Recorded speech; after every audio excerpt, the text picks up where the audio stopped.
আসসালামু আলাইকুম। সাদিকা ছাড়া কুকিং থেকে আপনাদের সবাইকে স্বাগতম। আজ আপনাদের করলা তিতো ছাড়া মচমচে মজাদার করলা ভাজি করে দেখাবো। 10 মিনিটের মধ্যে এই করলা ভাজিটা আপনারা রেডি করে নিতে পারবেন, একদম ঝামেলা ছাড়া। এভাবে গরম গরম ভাতের সাথে 1 প্লেট ভাত নিমিষে খেয়ে নিতে পারবেন। ছোট বড় সকলে পছন্দ করবে, খালি মুখেও খেতে ভীষণ মজা লাগবে। আশা করছি রেসিপিটা আপনাদের কাছে ভালো লাগবে। আজকে তেতো ছাড়া করলাটা ভাজি কিভাবে করব সেটা আপনাদের সাথে শেয়ার করব। ভাজি করার জন্য আমি এখানে নিয়েছি করলা। আমি এখানে এই সাইজের করলা নিয়েছি 5টা। আপনারা চাইলে বড় বড় সাইজের হাইব্রিড করলা দিয়েও ভাজিটা করতে পারবেন। এবার আমি করলাটা চাকা চাকা করে কেটে নেব। প্রথমে বুটাটা কেটে নিলাম, তারপরে চাকা চাকা করে কেটে নিচ্ছি। আমি ঠিক এই সাইজ করে চাকা চাকা করে কেটে নিলাম। করলার সাইজটা ঠিক হবে এরম ধরনের, এই ধরনের মোটা করে করলাটা কাটতে হবে, ঠিক এই সাইজ করে। আমি এভাবে সবগুলো করলা কেটে নেব। সবগুলো করলা কাটা শেষ। এবার আমি করলাগুলো থেকে বিচি বের করে নেব। এখান থেকে যে করলা বিচি থাকে সেই বিচিগুলো এভাবে আমি বের করে নেব। বিচিগুলো বের করা খুবই সহজ। ঠিক এভাবে আমি প্রত্যেকটা করলা থেকে বিচি বের করে নেব। বিচিগুলো বের করা শেষ। এবার আমি করলাগুলো ধুয়ে নেব। আমি এখানে একটা পাত্রে পানি নিয়েছি, পানির মধ্যে আমি করলাগুলো ঢেলে দিলাম। করলাগুলো কাটার সঙ্গে সঙ্গে ভালোভাবে ধুয়ে নিতে হবে। করলাগুলো কেটে রেখে দিলে করলা ভাজি করলে করলা খেতে তিতো লাগে। এই করলা কাটার সঙ্গে করলাগুলো ধুয়ে নিতে হবে। ঠিক আমি এভাবে হাতের সাহায্যে কষলিয়ে কষলিয়ে ধুয়ে নিচ্ছি। এভাবে এখান থেকে ধুয়ে আমি আরেকটা পাত্রে আবারও উঠিয়ে নিচ্ছি। এভাবে আমি 2-3 বার পানি চেঞ্জ করে করলাগুলো ধুয়ে নিব। আমার সবগুলো করলা ভালোভাবে ধোয়া শেষ। এবার করলাগুলো মাখানোর জন্য এখানে আমি মশলা গুঁড়া নেব।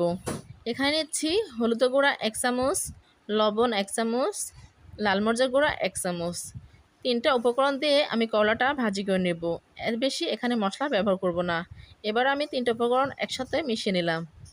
মিশানো শেষ। এবার আমি করলার মধ্যে ঢেলে দিলাম। হাতের সাহায্যে আমি করলাটা ভালোভাবে মাখিয়ে নিলাম। ঠিক এভাবে ভালোভাবে সময় নিয়ে করলাটা মাখিয়ে নিতে হবে। এই পর্যায়ে এখানে দিতে হবে চাউলের গুঁড়া। এখানে অবশ্যই চাউলের গুঁড়া ব্যবহার করতে হবে। আমি এখানে চাউলের গুঁড়াটা ব্যবহার করব।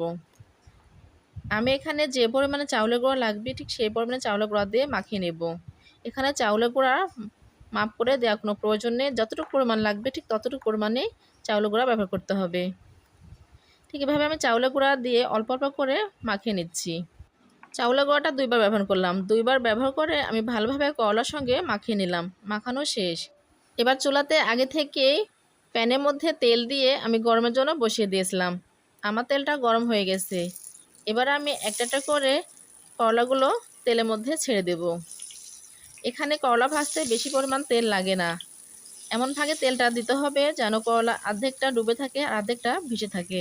ঠিক এভাবে তেলের পরিমাণে দিয়ে করলাটা ভেজে নিতে হবে। এখানে একটা টিপস বলে দিই। তেলের মধ্যে করলা দেওয়ার পর যে অবশিষ্ট করলাগুলো থাকবে সে করলা থেকে পানি বের হবে, কারণ এখানে লবণ ব্যবহার করা হয়েছে। সেজন্য করলাগুলো সাইড করে সরিয়ে মাঝখানে জায়গা ফাঁকা করে রাখতে হবে যেন পানিগুলো মাঝখানে চলে আসে, করলার মধ্যে না থাকে। তাহলে করলাগুলো তেতো লাগবে না খেতে এবং করলাগুলো মচমচে হবে। এবার আমি করলাটা উল্টিয়ে দেব। ঠিক এক পিঠটা হয়ে গেলে এভাবে আমি উল্টে দিচ্ছি। করলাটা সময় নিয়ে ভাজতে হবে। চুলার জাল মিডিয়ামে রেখে কলাটা ভেজে নিতে হবে।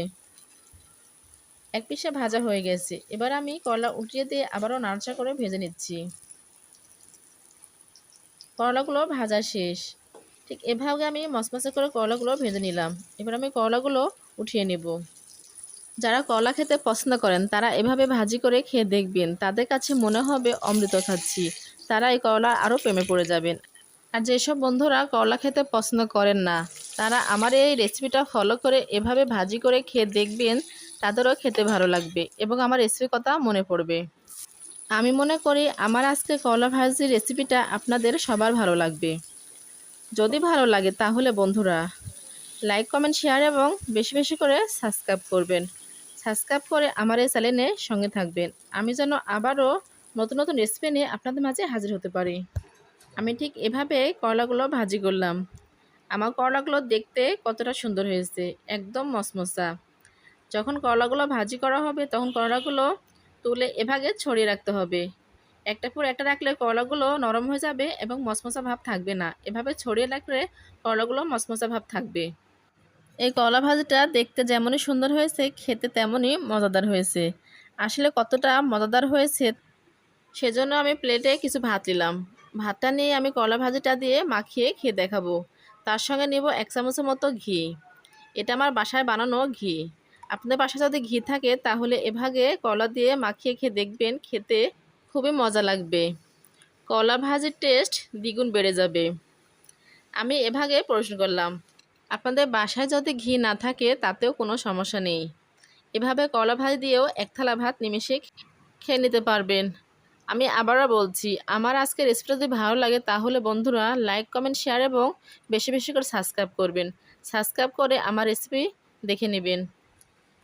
সবাই ভালো থাকবেন, সুস্থ থাকবেন। সবার সুস্বাস্থ্য কামনা করে আজকের মতো বিদায় নিচ্ছি। আবারও হাজির হয়ে যাব নেক্সট টাইমে নতুন কোনো রেসিপি নিয়ে। আল্লাহ হাফেজ।